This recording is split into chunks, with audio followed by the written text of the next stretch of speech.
E aí galera, tudo bem? Esse vai ser um episódio um pouquinho diferente do que vocês estão acostumados aqui no canal. Esse episódio também vai pro Mestres da Edição, vai ser uma aula gratuita minha lá. Se vocês aprenderem alguma coisa com esse episódio e quiserem me ajudar de alguma maneira, vai ter um link pra você doar a quantia que você quiser aqui embaixo, tanto pelo PagSeguro quanto pelo PayPal. Se você não quiser doar também não precisa, só se você sentir que isso aqui agregou alguma coisa pra você. Certamente demorei muito pra aprender tudo isso que eu vou te passar agora nestes minutos que passaremos juntos aqui, não é verdade? Então, só pra clarificar, eu tô dando aulas no Mestres da Edição, já dei aulas, uma aula, acho que vocês já pediram demais, que é como eu acho minhas músicas e questão de direitos autorais no YouTube. É bem organizado assim a aula e eu acho que vocês vão curtir. Então vamos lá, hoje a gente vai aprender sobre lentes. Existem, por incrível que pareça, diversas características, diversos tipos de lentes diferentes, diversas coisas que as lentes conseguem fazer e não conseguem. E também uma coisa muito importante é a relação do sensor com a lente, da câmera com a lente, adaptadores, acessórios e, enfim, coisas do gênero. É tudo isso que você vai aprender hoje aqui comigo, nestes minutos que virão a seguir. Então a gente vai começar falando de distância focal, que é uma das coisas, acho que uma das características mais marcantes de todas as lentes. O que é distância focal? Na verdade,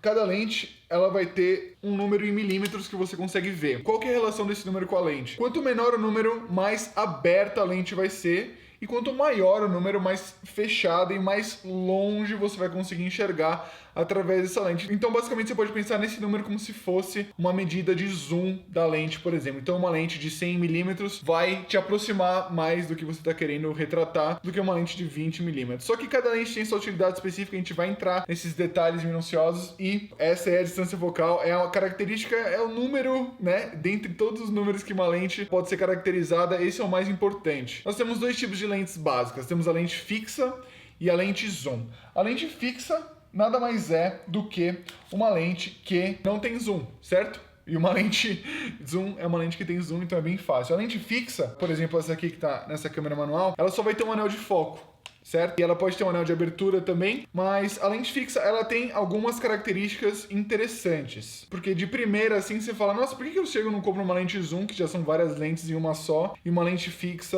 eu deixo pra lá? A lente fixa, ela costuma ter uma nitidez maior do que a lente de zoom. A lente de zoom seria essa aqui, certo? Essa lente de zoom específica, ela até abre um pouco, ela se modifica um pouco quando você dá um zoom. Qual que é a vantagem da lente fixa? Normalmente é mais leve, ela tem uma nitidez maior do que a lente de zoom e ela também é mais rápida, certo? E com uma lente mais rápida a gente consegue ter esse foquinho, esse foquinho. E com a lente mais rápida a gente consegue ter esse fundinho desfocado que vocês estão vendo nesse vídeo, por exemplo. Que essa lente que eu tô usando agora na câmera é uma lente fixa. Então vocês podem ver esse fundinho desfocado. Eu vou falar mais sobre isso. Essas são basicamente as diferenças da lente fixa e de zoom. E claro, a lente zoom, ela é mais versátil. Às vezes você tá filmando no tripé, ou você não pode chegar mais perto do que você tá querendo retratar, você só dá o zoom ali, acabou, não precisa ficar mexendo no tripé, não precisa fazer nada. Só que ela é, como eu disse, um pouco mais pesada, e às vezes esse tamanho pode atrapalhar algumas pessoas. Obrigado pela água. Quais são as três categorias de lentes, digamos, né? Nós temos o zoom, nós temos a fixa e nós temos essas três diferentes categorias, que seria a grande angular, a média e a teleobjetiva, certo? Bom, pegando aqui, essa é uma lente tele, por exemplo, que curiosamente ela é branca. Algumas lentes tele são brancas porque fotojornalistas na guerra não podem ter a câmera deles confundidos com armas, né? Porque pode ser um pouquinho perigoso para eles só. Então a gente tem algumas teles brancas, isso é só uma curiosidade. Essa aqui no caso é uma zoom 70-200, ou seja, ela vai de 70mm até 200. Ela é f4, ou seja, a abertura dela não é muito rápida, o fundo dela não vai ser muito desfocado. Por exemplo, se ela fosse uma f2 ou uma f1.8, ela teria um fundo mais desfocado, mas também a distância focal tem uma relação com o fundinho desfocado que vocês tanto amam. Então essa seria uma lente teleobjetiva, normalmente pode ser acima de 50mm, algumas pessoas aí têm uma certa polêmica para caracterizar cada lente, mas todavia, contudo, via de regra, acima de 50mm pode ser considerada uma lente tele. Ela é boa para tirar fotos de coisas que você quer retratar e elas estão um pouco longe, então por exemplo, algum animal, enfim, fazer trabalho de retrato. Ela tem um lado ruim, a maioria das lentes elas têm algum tipo de distorção. A telefoto ela tem a chamada distorção de perspectiva, ou seja, quando você está tirando uma foto de alguma coisa, as pessoas não vão ter muita noção da escala da pessoa ou do que você está retratando perante o ambiente em que ela está inserida. É uma dos tipos de distorção, mas na maioria das vezes é imperceptível. E nós temos também a lente média, que não tem uma lente média.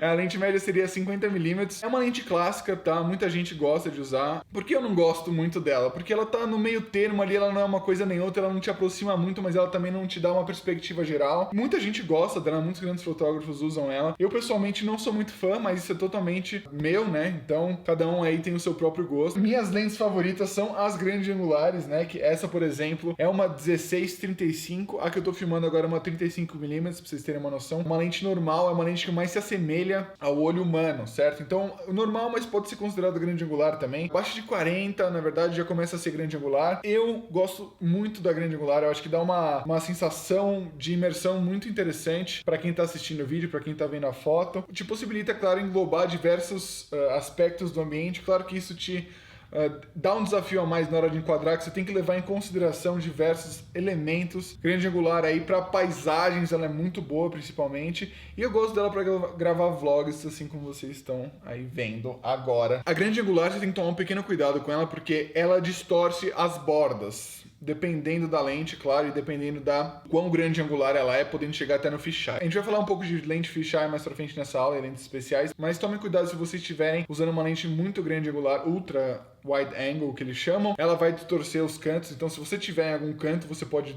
ter o braço mais gordo ou a cabeça grande, então tomem cuidado com isso. Agora a gente vai falar um pouco da relação entre o sensor e a lente. Bom, gente, como vocês devem saber, ou se vocês não sabem, vão saber agora, existem diversos tipos de sensores de câmeras, desde os menores até os maiores, como os que você está me vendo agora. Existem lentes também feitas para determinados tipos de sensores. Uma lente feita para sensor cropado, ela tem algumas vantagens, tipo ser mais barata e mais leve, mas se você vai usar ela num sensor full frame, na maioria das vezes ela pode gerar uma vinheta na imagem que pode ser meio difícil de tirar, principalmente se você está fazendo vídeo. E claro, existem as lentes feitas para sensores full frame, que são mais caras, na maioria das vezes maiores. O que acontece quando você põe uma lente feita para um sensor full frame num sensor cropado?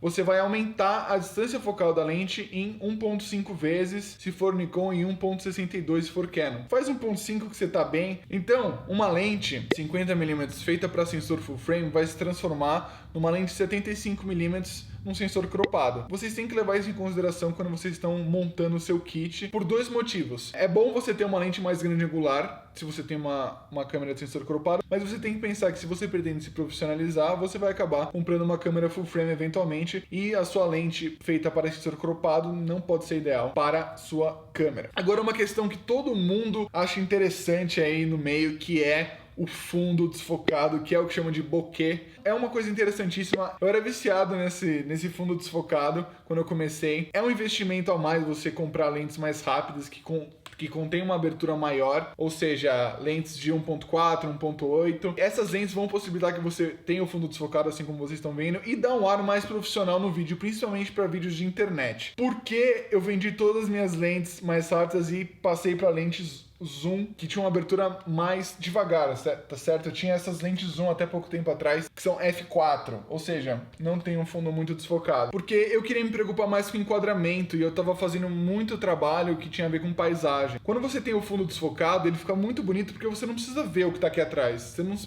precisa se preocupar tanto com o que tá no frame ali. É uma espécie de atalho. Eu falei, não, eu não vou tomar este atalho, eu vou aprender a enquadrar as coisas até o fundo, e vamos que vamos. Só que com o tempo eu comecei a ver e o pessoal sentia falta e eu gostava. Cara, é legal ter o fundo embaçado, ter esse foco menor só em mim mesmo, e eu acabei comprando essa lente que vocês estão vendo agora, que é uma lente 1.4, 35mm 1.4, muito boa. Por esse motivo eu acabei voltando para as lentes mais rápidas, e claro, como eu não tenho problema com ISO alto, porque minha câmera é muito boa em luz baixa, mas a maioria das pessoas não tem esse luxo. Então uma lente rápida possibilita que entre mais luz no sensor e você não tenha tanto problema com ISO elevado e ruído nas suas imagens. E a abertura da lente não tem só relação com a luz que vai entrar no sensor ou no filme, ou o fundo desfocado. Ela também tem a ver com a nitidez da foto, por incrível que pareça. Uma lente 1.4, por exemplo, se ela está sendo utilizada no 1.4, dependendo da lente, ela não vai ter uma nitidez tão alta quanto se ela estivesse sendo utilizada em 2.0 ou até um pouco mais. Via de regra, você acrescenta uns 3, 4 stops aí na abertura da sua lente. Então, por exemplo, se ela é 1.4, usa ela em 2.8, por aí. Se você quiser claro, utilizar a nitidez máxima possível dela, mas, por exemplo, eu tô filmando em 1.4 agora, e essa lente, como ela é boa, ela não vai ter diferença. Mas lentes mais antigas, principalmente, eu costumava ter uma lente da Nikon, que era 1.2 50mm antiga, e o que acontecia com ela? Como ela era mais antiga, eu usava ela no 1.2 às vezes, e eu via tudo meio embaçado. Então, esse pode ser o problema, às vezes você tá, putz, cara, por que minhas imagens estão saindo meio embaçadas? É por causa disso. Tenta usar uma abertura um pouco menor que o seu problema com a nitidez vai ser resolvido. Claro, o outro lado do espectro, utilizar uma abertura menor, ela é muito boa para quem gosta de tirar fotos de paisagens, por exemplo, ou até mesmo fazer uma foto de longa exposição que precise de uma velocidade de obturador mais lenta. Então você pode compensar a exposição através de uma abertura menor, que aí vai entrar menos luz no sensor e você vai conseguir dar uma compensada ali. E ainda no assunto da profundidade de campo e do sensor, existe uma coisa que é interessante que muita gente não leva em consideração. Quanto menor o sensor, maior vai ser a sua dificuldade para deixar o fundinho embaçado. Então, se o seu sensor for full frame e você tiver uma lente 1.4,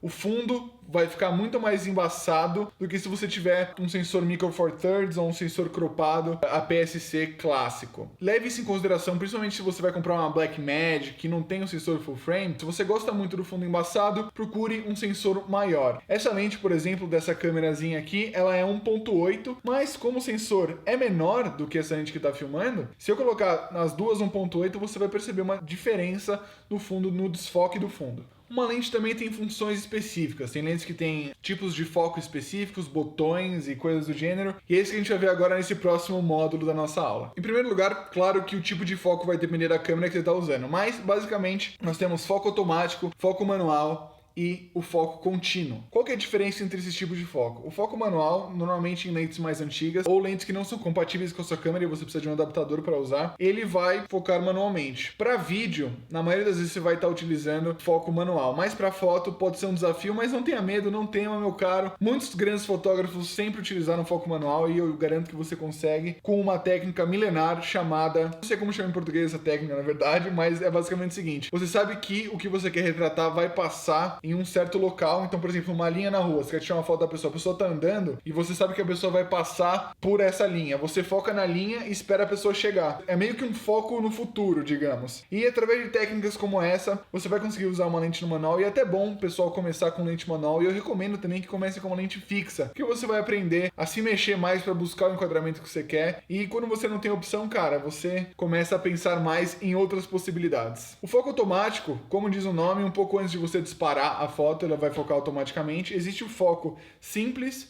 que é quando você está tirando foto de algo que seja parado, e o foco contínuo, que é quando você está tirando foto de algo que se mexe. Então, o foco vai ficar se renovando toda hora. Basicamente, são essas diferenças. Claro que isso vai depender da sua câmera, vai depender da sua lente, mas é isso aí. Coisas que uma lente pode ter também, por exemplo, é este botão aqui, que você pode usar ele para segurar o foco em algum lugar. Então, estou focado aqui, eu não quero perder o foco, porque eu quero tirar algo que está na mesma distância, só que em outro lugar. Eu aperto esse botão, movo a câmera e consigo tirar a foto sem perder o foco, que pode ser interessante. Existe também a chavinha de estabilização, que é uma espécie de funcionalidade da lente que os elementos ficam, na verdade, em suspensão e eles estabilizam qualquer não, mas uma grande parte aí da tremedeira que a gente tem, principalmente nas lentes mais longas, que são mais pesadas e são mais sensíveis a movimento. Essa função de estabilidade é muito boa para a gente poder tirar fotos com uma velocidade menor, sem que a foto saia tremida. A gente pode utilizar para vídeo, claro, para que saia uma imagem sem aquele treme-treme e parece que tá rolando um terremoto onde o cara tá filmando. Pelo amor de Deus, só lembre de desligar isso quando você coloca a sua câmera no tripé, porque senão a sua imagem vai ficar meio estranha, tá? E, obviamente, existem câmeras que possibilitam que você selecione o foco. Por exemplo, aqui eu posso focar desde relativamente perto até longe da câmera ou de longe até mais distante ainda. Essa longe até mais distante ainda permite que você foque mais rápido em coisas que sejam nessa distância. Se eu selecionar todo o alcance de foco da câmera, obviamente ela vai demorar um pouquinho mais para focar, mas pode ser uma funcionalidade que pode te interessar. Só algumas câmeras têm isso. Claro, existem tipos de estabilidade diferentes. Normalmente, elas se dividem em estabilização quando você está em um local parado ou estabilização quando você está em um local com movimento, e também estabilização quando você está simplesmente filmando parado ou filmando em panning. Na verdade não é uma funcionalidade da grande angular, mas usar uma grande angular numa Steadicam, num sistema de estabilização ou na mão, ela vai tremer bem menos do que uma lente tele ou até mesmo média. Então eu recomendo que vocês, para sair na rua mesmo, peguem uma 35 no máximo se você for só na mão, porque senão vai sair muito tremido se você estiver filmando, né? Se for fotografia não vai ter tanto problema. Existem, claro, diversas funcionalidades para diferentes lentes. A lente macro, por exemplo, permite que você chegue muito mais perto do que você quer retratar, então muita gente usa isso para fotos de insetos, mas eu gosto, na verdade, de usar a lente macro para retratar diferentes texturas, que eu acho que é uma coisa interessante que, na verdade, muitas vezes a gente não consegue enxergar a olho nu, é uma coisa que a gente não repara muito. Você pega uma lente macro e consegue fazer uns takes diferentes para o seu vídeo. Muitas vezes a lente macro permite que você use ela para muitas outras funcionalidades, assim como retratos ou, enfim, fotos normais também. Existe a lente Tilt Shift também, que é uma lente que vai mudar a sua perspectiva. Então muitas vezes você vê um vídeo que parece que está tudo em miniatura, e na verdade o que acontece é que ele muda a sua perspectiva, dando uma embaçada na parte de baixo, na parte de cima, nas laterais. É uma lente interessante, é uma lente bem específica, e existem muitos plugins, muitos efeitos até de dentro das câmeras que permitem que você faça esse tipo de Tilt Shift, de mudança de perspectiva, mas tem coisas para todos os gostos e todos os bolsos, obviamente. A lente fisheye, claro, é uma obrigatoriedade aí no kit de todo skatista, não é mesmo? E ela é interessante porque ela te dá uma perspectiva diferente, a lente olho de peixe. Só tome cuidado, cara, principalmente se você anda de skate e você filma tudo com fisheye. Cara, tente usar uma lente diferente, de repente, aí dá uma perspectiva nova nas coisas. E, de novo, isso é totalmente pessoal, mas essa é uma opinião minha. Por último, existem lentes caríssimas, que são as lentes de cinema, que um kit pode custar até $30 mil ou ainda mais. E qual que é a grande diferença das lentes de cinema? Elas têm uma qualidade muito boa, na maioria das vezes, sim, mas ela é cara porque ela é feita de uma maneira diferente para que ela encaixe no workflow de quem trabalha num estúdio. Então, por exemplo, ela, não importa a distância focal, ela tem o mesmo tamanho, assim você consegue montar ela no rig da câmera sem problema nenhum, você consegue usar um anel de foco na mesma configuração. Ela mantém o foco quando você dá zoom, que para o foquista isso facilita muito o trabalho, e também ela tem a mesma representação de cores de lente para lente. É uma lente muito específica, eu sou completamente obcecado por a qualidade dos meus vídeos e eu não vi necessidade de comprar essa lente. É uma lente, de novo, para você usar como equipe num set, com muito equipamento. E se você for realmente usar neste cenário, uma lente de cinema com certeza vai te beneficiar. E para finalizar, existem alguns acessórios aí para suas lentes, que às vezes você não quer investir numa lente macro, porque você não faz muita fotografia desse tipo, mas às vezes você quer fazer uma outra. Filtros, que são uma coisa muito importante e muito subestimada na fotografia e no vídeo. E, claro, o famoso tapa-sol, que muita gente, coitado, renega ele porque ele vem no kit e tal. Então a gente vai falar um pouco de acessórios agora. O tapa-sol aqui, galera, ele é muito importante. Por quê? Ele vai evitar que luzes entrem. Às vezes você não quer o lens flare, você não quer o reflexo do sol na sua lente. O HUD vai te ajudar e, acima de tudo, ele vai proteger a sua lente de qualquer impacto.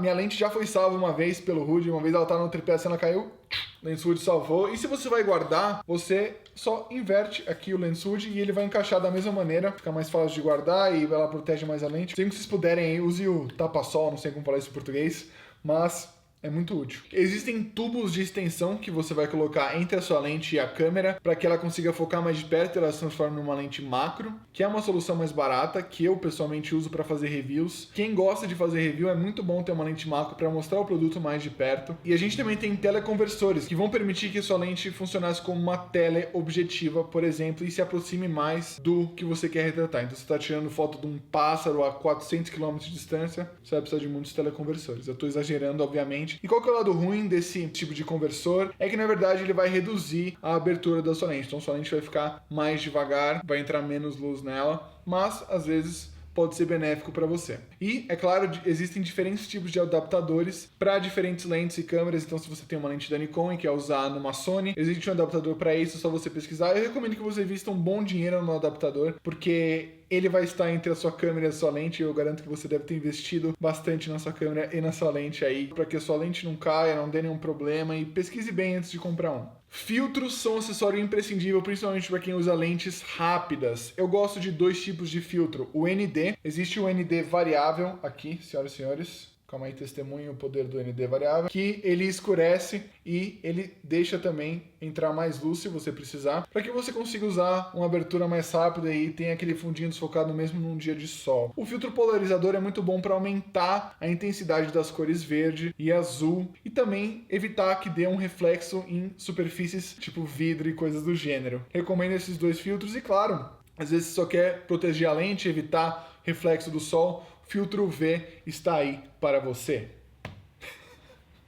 Tô gravando já há 40 minutos, eu já tô muito cansado. E é isso aí, galera. Vamos terminando essa aula por hoje. Eu espero que vocês tenham curtido. É um formato diferente de vídeo que, se vocês quiserem, eu posso trazer mais aqui pro canal. Eu estou extremamente cansado. Nessa semana eu vou lançar alguns vídeos de atualização, inclusive o resultado do sorteio. Se você não participou, procure um vídeo que chama sorteio no canal para você saber como participar. E, enfim, vai ter o evento, etc. Eu vou fazer um vídeo só pra isso, fiquem tranquilos. Mas é isso, gente. Se vocês quiserem que eu traga mais vídeo e quiserem me ajudar, vai ter um negocinho pra você conseguir doar aqui a quantia que você achar melhor. Se isso aqui for benéfico, se não for, também não precisa doar. Ou se você achou e você não tem grana, também não precisa. Fica tranquilo, totalmente a seu critério. É isso aí, gente. Eu sou o André Pili. Tudo muito bacana, muito legal. Tchau.